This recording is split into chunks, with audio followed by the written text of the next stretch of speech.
Hello everyone, welcome to Okul, India के सबसे affordable learning platform में आप सभी लोगों का एक बार फिर से बहुत बहुत स्वागत है। आइए अपने certificate physical and human geography GC John के कोर्स को हम लोग आगे बढ़ाते हैं। और जो पार्ट 1 है इस बुक का, यानी कि जो हमारा पार्ट 1 चल रहा है फिजिकल ज्योग्राफी का, उसका हम लोग 50% जो है कवर कर चुके हैं, क्योंकि 12 चैप्टर वहां पर है, 6 चैप्टर हम लोग कवर कर चुके हैं। पिछला चैप्टर जो चैप्टर नंबर 6 था, that was about the land forms of glaciation. ठीक है, यानी कि ग्लेशियर से जितने भी लैंड फॉर्म बनते हैं उसकी हम लोगों ने बात की थी। आज हम लोग नया चैप्टर स्टार्ट करने वाले हैं, दैट इज चैप्टर नंबर 7, जो है एरिड और डेजर्ट लैंडफॉर्म्स को लेकर। ठीक है, पार्ट 1 में ये चैप्टर आज हम बात करेंगे। इसमें देखेंगे कि किस तरीके के जो लैंडफॉर्म्स हैं वो डेजर्ट के एरिया में बनते हैं। ठीक है, तो आगे बढ़ने से पहले मैं आप सभी लोगों से एक बार फिर से रिक्वेस्ट करना चाहूंगा कि जो लोग इस कोर्स को, इस वीडियो सीरीज को फॉलो कर रहे हैं, जिनको ये पसंद आ रही है, वो लोग ज़्यादा से ज़्यादा वीडियोस को लाइक करें, ज़्यादा से ज़्यादा शेयर करें अपने दोस्तों के साथ, कलीग्स के साथ, ताकि हमारे इन कोर्सेज का, हमारे इस प्लेटफॉर्म का जो फायदा है वो ज़्यादा से ज़्यादा लोगों तक पहुँच सके। और बाकी जो लोग चैनल पर नए हैं उनसे भी मैं रिक्वेस्ट करूंगा कि आप लोग चैनल को जरूर सब्सक्राइब कर लें और बेल आइकन प्रेस करना ना भूलें, ताकि हमारी तरफ से अगर कोई भी वीडियो पब्लिश होता है तो उसका नोटिफिकेशन सबसे पहले आपको मिल जाए। ठीक है, चलिए तो स्टार्ट करते हैं आज का लेक्चर। देखिए, टाइप्स ऑफ डेजर्ट्स। ठीक है, कंटेंट वही है, बुक का ही कंटेंट रहेगा, और जो डायग्राम्स वगैरह हैं वो थोड़ा सा इंक्लूड किए गए हैं ताकि आप लोगों को चीजें जो है वो थोड़ा सा अच्छे से और आसानी से समझ में आ जाए। ठीक है, देखिए क्या लिखा गया है कि about a fifth of the world's land is made up of deserts. यानी कि fifth of the land, world's land का मतलब है कि 1/5, यानी कि 1/5, या आप कह सकते हैं लगभग 20%। ठीक है, यानी कि जितना भी टोटल वर्ल्ड का एरिया है लैंड का, उसका 20% आप कह सकते हैं डेजर्ट्स है। कुछ रॉकी है, कुछ स्टोनी है, और बाकी कैसे है, सैंडी है। ठीक है, यानी कि कहीं पर रॉक्स हैं, कहीं पर स्टोन्स है। रॉक्स और स्टोन्स में क्या अंतर होता है? स्टोन्स थोड़ा सा छोटे होते हैं, रॉक्स थोड़ा सा बड़े होते हैं। ठीक है, और बाकी रेत तो आप लोगों को पता ही है, सैंड है। ठीक, deserts that are absolutely barren and where nothing grows at all are rare and they are better known as true deserts. ठीक है, यानी कुछ कुछ डेजर्ट्स ऐसे हैं जहां पर थोड़ा बहुत वेजिटेशन होती है। ठीक है, और कुछ डेजर्ट्स ऐसे हैं जहां पर बिल्कुल भी वेजिटेशन नहीं है, जहां पर क्या है, they are absolutely barren. Absolutely barren का मतलब है वो बिल्कुल क्या है, बंजर है, और जहां पर कुछ भी नहीं उगता, ऐसे डेजर्ट्स को बोला जाता है, they are known as true deserts. यानी कि ये सच्चे मायने में क्या है, डेजर्ट्स है। ठीक, आगे देखिए, if you look at the world map carefully you will find there is a certain definite pattern of the location of the world's desert. You will realize that almost all the deserts are confined within 15 to 30 degree parallels of latitude north and south of the equator. ठीक है, यहां पर मैंने आपके लिए नीचे से एक मैप इंक्लूड किया हुआ है। जनरली आप लोग अगर अपने मैप में चेक करेंगे तो यहां पर आपको इस तरीके से इक्वेटर दिखाई देगा लगभग। ठीक है, 0 डिग्री इक्वेटर। उसके अकॉर्डिंग आप लोग चेक कर सकते हैं कि 15 से 30 डिग्री नॉर्थ और 15 से 30 डिग्री साउथ के रीजन में जो है, ठीक है, वहां पर क्या लाई कर रहा है, जितने भी डेजर्ट्स यहां पर आपको दिख रहे हैं, ये शेडेड पोर्शन, ये सारे के सारे इसी रीजन में लाई कर रहे हैं। ठीक है, यहां पर हमें पता है कि ट्रेड विंड्स की जो बेल्ट है, हमने ज्योग्राफी में पढ़ा है अपने पहले फिजिकल ज्योग्राफी में। ठीक है, किस तरीके से ट्रेड विंड्स वगैरह रहती है जो आपके इक्वेटर से ऊपर नीचे चलती है, फिर उसके बाद मूव करती है। ठीक है, जो मतलब ट्रॉपिकल रीजन होता है वहां पर, of the continents where trade winds are offshore, they are bathed by cold currents which produce a desiccating effect. ठीक है, desiccating effect का मतलब ही होता है कि जहां पर मॉइस्चर ना हो। ठीक है, यानी एक तरीके से कह सकते हैं डेजर्ट इफेक्ट बोल सकते हैं इसको। ठीक है, मतलब विच एक्सट्रैक्ट्स मॉइस्चर, जो मॉइस्चर देगा नहीं, जो मॉइस्चर जितना भी है वो खींच लेगा। ठीक है, इससे क्या है कि the moisture is not easily condensed and to precipitation. ठीक है, जो मॉइस्चर है वो प्रेसिपिटेशन में इतनी आसानी से कंडेंस नहीं होगा, क्योंकि ऑब्वियस सी बात है, हमें पता है कि अगर बारिश होती तो ये रेगिस्तान बनते ही नहीं। यहां पर क्या है, ड्राइनेस है और एरिडिटी है। This is the key note. ठीक, such deserts are tropical hot deserts और ट्रेड विंड डेजर्ट्स। ठीक है, इनको क्या बोला जाता है, ट्रॉपिकल हॉट डेजर्ट्स। क्यों है ट्रॉपिकल? क्योंकि ये ट्रॉपिकल रीजन में पाए जा रहे हैं। ठीक है, और बाकी ट्रेड विंड डेजर्ट्स क्यों बोला जाता है, क्योंकि इस ऐसे रीजन में ये लाई करते हैं जहां पर ट्रेड विंड्स ब्लो करती हैं। ठीक है, एग्जांपल के तौर पे यहां पर कुछ नाम दिए गए हैं, जैसे कि ग्रेट सहारा डेजर्ट है, Arabian, Iranian and Thar desert है, Kalahari, Namib and Atacama desert है, ग्रेट ऑस्ट्रेलियन डेजर्ट है, and the deserts of the south west USA and northern Mexico. ठीक है, यहां पर आप देख सकते हैं, ये आपको सहारन डेजर्ट दिख रहा है। देन जो अगला नाम दिया गया है, that is your Arabian and Iranian. Arabian desert आपको यहां पर दिख रहा है। जो ईरानियन डेजर्ट है, this is your Dashte Kavir and the Syrian desert. ठीक है। इसके बाद थार डेजर्ट इंडिया में, ये आप लोगों को पता ही है। इसके बाद कालाहारी एंड नामिब, फिर से आप देख सकते हैं अफ्रीका में ही, यहाँ पर this is Namib and this is Kalahari. इसके बाद जो आपको डेजर्ट का नाम दिया गया है that is Atacama desert in South America, ये है देखिए एटाकामा डेजर्ट, ठीक है। इसके बाद क्या नाम दिया गया आपको यहाँ पर, great Australian desert, great Australian desert. और बाकी जो साउथ वेस्ट यूएसए का ग्रेट ऑस्ट्रेलियन डेजर्ट आप यहाँ पर देख सकते हैं, साउथ वेस्ट यूएस का डेजर्ट, और जो नॉर्दर्न आपका डेजर्ट है मैक्सिको का, वो लगभग इस वाले रीजन में, ठीक है। इसके बाद कॉन्टिनेंटल की अगर हम इंटीरियर्स में बात करें, ये तो हमने जनरली देखे कि कहां पर किस तरीके से ये कोस्ट पे लाई कर रहे हैं, ठीक। अगर हम बात करें कॉन्टिनेंट के इंटीरियर्स में, of the mid latitudes the desert such as the Gobi and the Turkistan are characterised by extremes of temperature, ठीक है। गोबी डेजर्ट आपको ये दिख रहा है, तुर्किस्तान के जो डेजर्ट्स है वो ये वाले हैं, दैट इज काराकुम एंड किजलकुम, ठीक। यहां पर टेम्परेचर्स का बहुत ज्यादा एक्सट्रीम है, यानी कि दिन के समय में बहुत ज्यादा गर्मी पड़ती है और सर्दियों में मतलब रात को बहुत ज्यादा सर्दी पड़ती है, ठीक है। और आप लोग इस बात को समझ भी सकते हैं कि कॉन्टिनेंट के बीच में जो है वहां पर हमारा टेम्परेचर एक्सट्रीम होगा, क्योंकि हमने ये बात समझी है पहले भी अपने ज्योग्राफी में, फिजिकल ज्योग्राफी में, कि जो प्लेस समुद्र के पास होती है वहां पर टेम्परेचर का एक्सट्रीम नहीं होता, ठीक है। वहां पर जो पानी है उसकी वजह से मॉडरेटिंग इफेक्ट आ जाता है टेम्परेचर पे, इसलिए वहां पर टेम्परेचर का एक्सट्रीम्स नहीं होता है, ठीक है। इसीलिए जो हमारे रीजन्स लाई कर रहे हैं बीच में, कॉन्टिनेंट के बीच में, इंटीरियर में, वहां पर एक्सट्रीम टेम्परेचर होगा, यानी कि दिन में बहुत ज्यादा गर्मी पड़ेगी और रात को बहुत ज्यादा सर्दी पड़ेगी, ठीक। चलिए आगे देखते हैं। The work of winds and water in eroding elevated uplands, transporting the worn of materials and depositing them elsewhere has given rise to 5 distinct kinds of desert landscapes, ठीक है। अब यहां पर काम वही हो रहा है, देखिए पहली चीज तो इरोजन हो रहा है, दूसरा ट्रांसपोर्टेशन हो रहा है, और तीसरा एक तरीके से आप कह सकते हैं डिपोजिशन हो रहा है, ठीक है। अब किस किस तरीके से हो रहा है और इसी के आधार पर जो है कौन कौन से टाइप के 5 डेजर्ट्स हैं उनके बारे में हम लोग बात कर लेंगे। सबसे पहला है हमाडा और रॉकी डेजर्ट, ठीक है। हमाडा और रॉकी डेजर्ट क्या है, this consist of large stretches of bare rocks swept clear of sand and dust by the wind, ठीक है। यानी कि बेयर रॉक्स है, सिर्फ और सिर्फ रॉक्स है, इनमें कोई सैंड नहीं है, कोई डस्ट नहीं है, ठीक है। The exposed rocks are thoroughly smooth and polished, the region is bare and sterile, ठीक है। यहां पर रीजन में बेसिकली फर्टाइल बिल्कुल भी नहीं है। बेस्ट नोन जो दिया गया है that is your Sahara desert का ही Hamada el Homra in Libya which covers an area of almost 20,000 square miles. यहां पर जो मैंने आपको दिखाया this is your same thing, ठीक है। ये आपका हमादा एल होमरा ही है, ठीक है। यहां पर आप देख सकते हैं दूर दूर तक आपको सिर्फ और सिर्फ इस तरीके के जो रॉक्स वगैरह हैं वो दिखाई देंगे, कहीं पर कोई रेत नहीं है, कहीं पर कोई डस्ट पार्टिकल्स नहीं है, ठीक। इसके बाद अगला आ जाता है that is your second type, that is known as reg or stony desert. यहां पर क्या है, this is composed of extensive sheets of angular pebbles and gravels which the winds are not able to blow off, ठीक है। मतलब अगर छोटे होंगे ज्यादा, मतलब बहुत छोटे होंगे तो क्या होगा, अगर डस्ट पार्टिकल्स है या सैंड है तो उसको तो हवा अपने साथ उड़ा ले जाएगी, विंड जो होगी, ठीक है। इनको ये विंड अपने साथ नहीं ले जा पाती है, तो ये इसी तरीके से यहां पर रहते हैं। Such stony deserts are much more accessible than the sandy deserts and large herds of camel are kept there, ठीक है। यहां पर थोड़ा सा कैमल वगैरह पाए जाते हैं, ऊपर वाले रीजन में जनरली कुछ भी नहीं मिलता। In Libya and Egypt the term serir is used, ठीक है, ध्यान रखिएगा सैरिर टर्म यूज किया जाता है। और बाकी अफ्रीका में अगर हम बात करें तो स्टोनी डेजर्ट्स को बोला जाता है रेग, ठीक है। चलिए इसके बाद अगला देख लेते हैं। द थर्ड टाइप इज एर्ग और सैंडी डेजर्ट, ठीक है। ये जनरली अगर हम लोगों ने ऊपर वाले डेजर्ट के बारे में हम लोगों को नहीं पता है, अगर हम डेजर्ट की बात करते हैं तो हमारे दिमाग में यही वाली फिगर आती है, ठीक है, जहां पर पूरी की पूरी रेत है। This is a sea of sand, एक तरीके से आप कह सकते हैं ये रेत का समुद्र है, which typifies the popular idea of desert scenery. Obvious सी बात है, मैं यही आपको बता रहा हूं कि अगर हम कभी भी हमारे सामने अगर डेजर्ट का नाम आता है, ठीक है, तो हमारे माइंड में यही पिक्चर बनती है कि इसी तरीके का होगा, sand of sea of sand, ठीक है। Wind deposit vast stretches of undulating sand dunes in the heart of the desert, sand dunes यहां पर है काफी ज्यादा। The intricate pattern of ripples on the dune surface indicate the direction of the wind. इस तरीके के जो ripples बने दिख रहे हैं आपको, ठीक है। अब रिपल्स को आप देख सकते हैं, यहां पर आपको इस तरीके का डायरेक्शन फ्लो दिख रहा है, मतलब आप ये कह सकते हैं कि विंड जो है वो इस डायरेक्शन में ब्लो कर रही होगी, ठीक है। This is the direction of, you can say this is wind direction, ठीक है। तो इस तरीके जो रिपल्स बने हुए हैं इससे ये भी पता लग जाता है कि विंड का डायरेक्शन यहां पर क्या होगा, ठीक है। एग्जाम्पल के तौर पर दिया गया है the Calanscio sea sand sea in Libya is the characteristic of a sandy desert.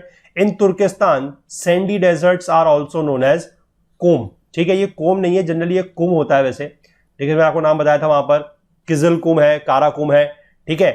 ये सारे के सारे बोला जाता है कुम या कोम, जो भी है, मतलब एक ही चीज है वो, ठीक है। इसके बाद अगला है that is your badlands. India में भी अगर हम बात करें तो जो हमारा सहारा डेजर्ट, सॉरी जो थार डेजर्ट है, that is also this kind of desert only, ठीक है। चलिए आगे देखते हैं। The term badlands was first given to an arid area in South Dakota USA. Badlands, ठीक है, क्या है ये देखिए, where the hills were badly eroded by occasional rain storms into gullies and ravines. जहां पर जो पहाड़ियां हुआ करती थी वो रेन स्टॉर्म्स यानी कि कभी बर्फीले यहां पर बारिश के साथ तूफान आए, उसकी वजह से क्या हुआ है कि गलीज और रिवाइन से बन गए। The extent of water action on the hill slopes and rock surfaces was so great that the entire region was abandoned by the inhabitants, ठीक है। यानी कि इनका जो एक्सटेंट हुआ, जो पानी का यहां पर असर हुआ, वो इतना ज्यादा हुआ हिल स्लोप्स के ऊपर और रॉक सर्फेसेस के ऊपर कि अब ये पूरा का पूरा रीजन जो है इनहेबिटेंट से अबंडेंट हो चुका है। मतलब अब यहां पर कोई भी लोग जो है, चाहे लोग हो चाहे लाइव स्टॉक हो, यहां पर कुछ भी नहीं पाया जाता है, ठीक। Deserts with similar features are now referred to as badlands. Example, the Painted Desert of Arizona, which lies southeast to the Grand Canyon of the Colorado River. ठीक है, ग्रैंड कैनियन कोलोराडो रिवर को हम लोगों ने, जहां पर मैंने आपको बताया था ये आई थिंक मिंडर्स के केस में, and that too in the case of entrenched meanders के केस में मैंने आपको इसका एग्जांपल दिया था कोलोराडो रिवर का, ठीक है, grand canyon.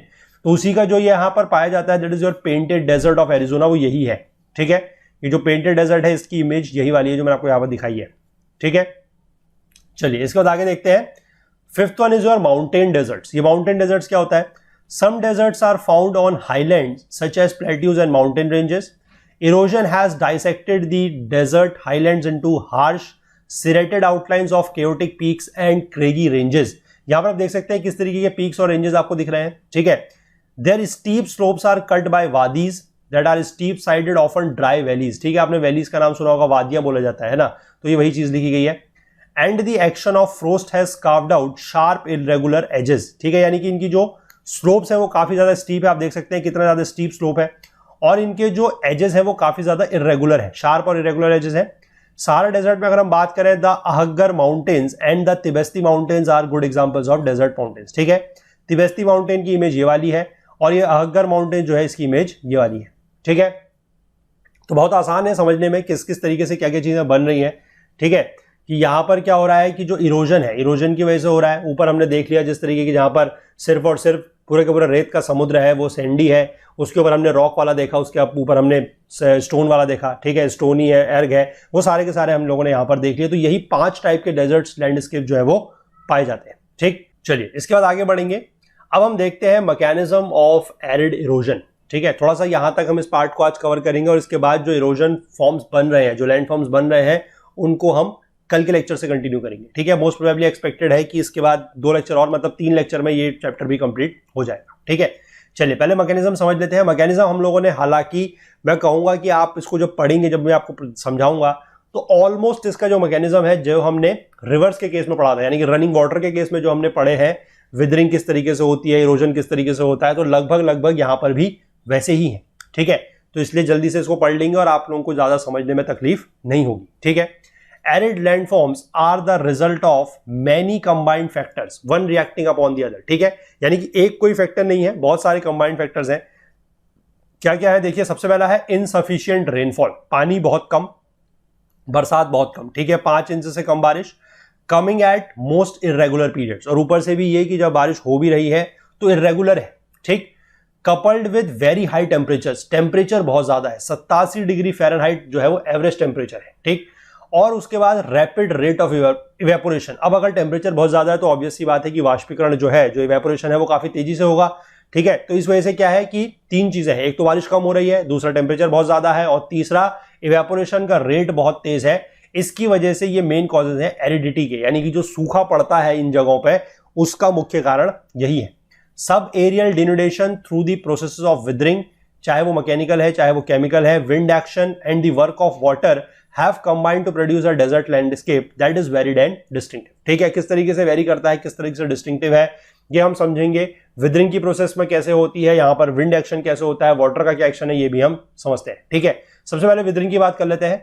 Withering is the most potent factor in reducing rocks to sand in arid regions. Potent का मतलब आप लोगों को पता है, मोस्ट पोटेंशियल कह सकते हैं, ठीक है, पोटेंशियल ही है ये बेसिकली वर्ड, ठीक।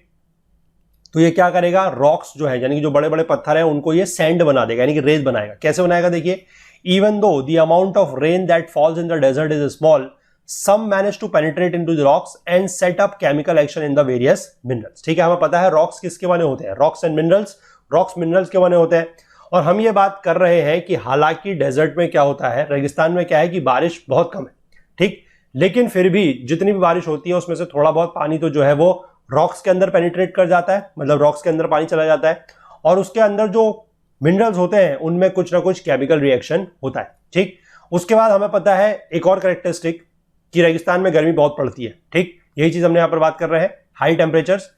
तो intense heating during the day and rapid cooling at night bye radiation sets up stresses in the already weekend rocks so that they eventually crack. ये बातें मैं वही इसलिए आपको बोल रहा हूं कि जो हमने चैप्टर पढ़ा था रिवर वाटर वाला, ठीक है, रिवर वाला जहां पर हमने रनिंग वाटर की हम लोग बात कर रहे थे, सारे के सारे फीचर्स जो है वो ऑलमोस्ट वहीं के जैसे, ठीक है। वहां पर भी हमने बात की थी कि किस तरीके से जो पानी है वो रॉक्स के अंदर पेनिट्रेट करता है, फिर केमिकल एक्शन होता है, तो वहां से विदरिंग होती है पूरी की पूरी, ठीक है। तो वहां पर मैं कहूंगा ज्यादा डिटेल में चीजें दी गई हैं, यहां पर इसीलिए डिटेल में नहीं दी गई है क्योंकि हम पहले चीजों को कवर कर चुके हैं, मतलब इस बुक में कवर हो चुकी है, तो ऑब्वियस सी बात है कि ऑथर ने भी ज्यादा फिर उसको चीजों को डिटेल में यहां पर नहीं दिया है, ठीक है। तो इसलिए अगर आप लोगों ने वो चैप्टर अगर मिस किया है तो आप लोग जाके उसको प्लेलिस्ट से चेक कर सकते हैं, ठीक है। As heat penetrates rocks slowly, when the outer surface of the rocks is being heated by the hot sun, the inner rocks remain quite cool। अब क्या हो रहा है कि इसमें एक हीट ग्रेडियंट या आप कह सकते हैं टेम्परेचर का ग्रेडियंट आ जाएगा कि जो बाहर की सतह है, पत्थर की जो बाहर की सतह है, जो सरफेस है, वो ज्यादा गर्म हो जाएगा, अंदर की सरफेस जो है वो कम गर्म होगी, ठीक। तो उससे क्या होगा कि बाहर की सरफेस अगर ज्यादा गर्म हो रही है तो वो एक्सपेंड करेगी, और एक्सपेंड करने की वजह से क्या होगा, and so prize itself of from the interior rocks, और वो इंटीरियर रॉक से अलग हो जाएगी, ठीक है, so that it peels off in successive very thin layers such as onion peeling process of mechanical withering is called exfoliation। ये मैंने आपको पहले ही बताया था एक्सफोलिएशन की प्रोसेस क्या होती है, कि ये ओनियन पीलिंग, जैसे आपने प्याज देखा है, प्याज में किस तरीके से परत होती है, ठीक है, उसकी एक एक परत करके निकाली जाती है, तो जनरली यहां पर भी यही होता है कि जो बाहर की लेयर है पत्थर की वो बहुत ज्यादा गर्म हो जाती है कंपेयर टू अंदर की लेयर से, बाहर वाली लेयर एक्सपेंड करती है और वो वेरी थिन लेयर्स के फॉर्म में जो है एक्सफोलिएट करता है, ठीक है, that is your mechanical weathering. इसके बाद जो एंगुलर रॉक डेब्रिस है found in abundance as screes, screes का मतलब मैंने आप लोगों को बताया था कि छोटे छोटे कंकर से होते हैं, और कहां पर पाए जाते हैं ये जनरली जो फुट है, अप स्टैंडिंग जो रॉक्स हैं, या हमने वहां पर जनरली बात की थी जो हमारे फुट हिल्स है, यानी कि जो हिल्स है उनका जो फुट है वहां पर पाए जाते हैं, ठीक है। Similarly when water gets into the cracks and joints of rocks and the temperature at night suddenly drops to below freezing point, the water freezes and therefore expands by 10% of its volume, ठीक है। दिन में तो क्या हो रहा है कि वो पत्थर गर्म हो रहे हैं तो वो बाहर की तरफ को फैल रहे हैं, रात में क्या हो रहा है कि इनके अंदर पानी जब चला जा रहा है तो रात के टाइम पर जब टेम्परेचर सब जीरो लेवल पर पहुंच जाएगा, यानी कि जब फ्रीजिंग पॉइंट पर पानी पहुंच जाएगा, टेम्परेचर पहुंच जाएगा, तो पानी जमेगा, और पानी जमेगा तो हमें पता है कि वाटर क्या है, जब वाटर लिक्विड से सॉलिड बनता है तो वाटर की हमें प्रॉपर्टी पता है कि वो एक्सपेंड करता है, और वो एक्सपेंड करेगा तो वो फिर पत्थर को क्रैक कर देगा, ठीक है। Successive freezing will prise off segments of rock which accumulates as screes and these rock fragments become the teeth or tools of wind erosion, ठीक है। अब ये क्या हुआ है कि जो बड़े बड़े पत्थर हैं वो छोटे छोटे इस तरीके कंकर में फ्रेगमेंट्स में टूट चुके हैं, अब विंड इनको इरोड करके अपने साथ ले जाएगी, ठीक है। आगे देखिए, इसमें एक्शन ऑफ विंड्स के बारे में बताया गया है। एक्शन ऑफ विंड्स में क्या है, the wind though not the most effective agent of erosion, transportation and deposition is more efficient in arid than in humid regions, ठीक है। ह्यूमिड रीजन्स में विंड जो है इसका ज्यादा रोल नहीं है, ह्यूमिड रीजन में कम है, एरिड रीजन में जो रोल है वो ज्यादा है, ठीक। और क्यों ज्यादा है, क्योंकि एरिड रीजन में हमें पता है कि वेजिटेशन बहुत कम होगी और मॉइस्चर बहुत कम है, उससे क्या है कि जो हमारी एक तरीके से कह सकते हैं कि सरफेस है, सरफेस के ऊपर जो भी चाहे रेत है चाहे मिट्टी है वो ज्यादा टाइटली होल्ड नहीं होगी, ठीक है, वो बहुत ज्यादा लूज होगी, तो इसकी वजह से क्या है कि जो विंड है उसका असर काफी ज्यादा होगा और विंड अपने साथ चीजों को ज्यादा आसानी से ले जा सकती है। इसीलिए हम लोगों ने एक बात बहुत बार समझी है कि विंड इरोजन को अगर रोकना है, ठीक है, या फिर अगर हम कहें कि जो हमारा सॉइल इरोजन होता है चाहे वो विंड की वजह से हो चाहे वाटर की वजह से हो, उसके लिए प्लांटेशन या आप कहेंगे कि वेजिटेशन का होना बहुत ज्यादा जरूरी है। क्यों? क्योंकि वेजिटेशन अगर होती है किसी भी रीजन में तो वो मिट्टी को पकड़ के रखती है, ठीक है, मिट्टी को टाइटली होल्ड करके रखती है। उसके बाद अगर चाहे वहां पर विंड की स्पीड तेज है या फिर रिवर में जब पानी वगैरह आता है रिवर से हो या फ्लडिंग की वजह से हो, तो वहां पर थोड़ा सा हम कह सकते हैं कि इरोजन जो है वो कम होगा, ठीक है।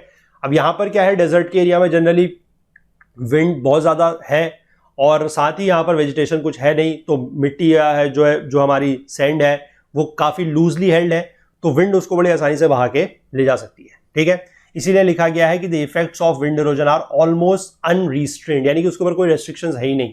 ठीक, कोई भी पाबंदी नहीं है। Wind erosion is carried out in the following veg. अब विंड इरोजन किस तरीके से होता है, दो तरीके हैं। पहला है डिफ्लेशन। डिफ्लेशन का मतलब क्या है, this involves the lifting and blowing away of loose materials from the ground. ठीक है, कि ग्राउंड से जो लूज मटेरियल्स हैं उनको लिफ्ट किया जाएगा और उनको अपने साथ उड़ा के ले जाया जाएगा, ब्लोइंग अवे। ठीक, such unconsolidated sands and pebbles may be carried in the air और rolled along the ground depending on the grain size. अब अगर मान लीजिए कोई छोटे पत्थर है, या आप कह सकते हैं कि छोटा अगर सैंड पार्टिकल है जो काफी हल्के हैं, उनको तो विंड अपने साथ हवा में उड़ा के ले जा सकती है। और अगर मान लीजिए कोई पार्टिकल थोड़ा सा बड़े हैं, तो वो क्या करेंगे, वो हवा के जोर की वजह से वो सरफेस पे ही रोल करेंगे, लेकिन वो अपनी जगह पे नहीं रहेंगे, वो मूव जरूर करेंगे, लेकिन वो सरफेस से ऊपर नहीं उठ सकते हैं क्योंकि वो भारी है। इसलिए वो क्या करेंगे, वो सरफेस पे ही रोल करेंगे। The finer dust and sand may be removed miles away from their places of origin and be deposited even outside the desert margins. तो जो हल्के पार्टिकल्स हैं, यानी कि जो फाइनर पार्टिकल्स हैं डस्ट के, सैंड्स के, उनको क्या है कि विंड अपने साथ उड़ा के ले जाएगी। और ऐसा भी हो सकता है कि वो इतनी दूर ले जाएगी जो पूरा का पूरा डेजर्ट का मार्जिन एरिया है उससे भी बाहर जाके उसको वो फेंक दे। ठीक है, अब इस वजह से क्या होगा कि जहां से अगर सैंड और हमारा जो पार्टिकल्स है अगर वो उठ के गए हैं तो वहां पर जगह खाली हो जाएगी। ठीक है, उससे क्या बनेगा, deflation results in the lowering of the land surface to form large depressions called the deflation hollows. ठीक है, ये ऑब्वियस सी बात है, अगर किसी जगह से हमारी रेत गई है, किसी जगह से हमारी मिट्टी गई है, छोटे छोटे पेबल्स, कंकर्स, पत्थर अगर गए हैं, तो वो रीजन खाली हो जाएगा, तो वहां पर क्या बन जाएगा, एक तरीके का डिप्रेशन, एक गड्ढा सा बन जाएगा बड़ा सा, जिसको बोला जाएगा डिफ्लेशन होलोज। ठीक है, the Qattara depression of the Sahara desert lies almost 450 feet below sea level. ठीक है, यहां पर जो मैंने आपको दिखाया, this is your Qattara depression only. ठीक है, इसका आप देख सकते हैं कि डेप्थ कितनी ज्यादा है, यानी कि ये अगर आप सी लेवल मान के चलें, ये ऊपर वाला जो दिख रहा है, तो इसके कितना नीचे ये जा चुका है। और ये क्यों हुआ है, क्योंकि यहाँ का जो रीजन का सारा जो मटीरियल है वो डिफ्लेशन के थ्रू यहां से जा चुका है। ठीक, इसके बाद अगला दिया गया है, दैट इज योर एब्रेशन। दूसरा जो है दैट इज एब्रेशन। एब्रेशन क्या होता है, it's a sand blasting of rock surfaces by the wind when they hurl sand particles against them is called abrasion. ठीक है, कि जब सैंड पार्टिकल्स जो है किसी भी रॉक के ऊपर जब पड़ते हैं, ठीक है, तो उसकी वजह से उसको जो बोला जाता है that is known as abrasion. The impact of such blasting results in rock surfaces being scratched, polished and worn away. और ये जब सैंड पार्टिकल्स इसके ऊपर पड़ेंगे तो उससे पत्थरों के ऊपर क्या फर्क पड़ेगा, उन पे स्क्रैच पड़ेगी, या तो वो पॉलिश भी हो सकते हैं और वो वॉर्न अवे होंगे। ठीक, abrasion is most effective at और near the base of the rocks. अब ये चीज इंपॉर्टेंट है समझने के लिए, क्योंकि इसी से हम लोग आगे जाके कुछ इस तरीके के फीचर्स देखेंगे। ठीक है, अगले ही लेक्चर में हम लोग देखेंगे किस तरीके के फीचर्स बनते हैं, कि जहां पर हम देखेंगे कि सरफेस वाले रीजन में ज्यादा इरोजन हो रहा है।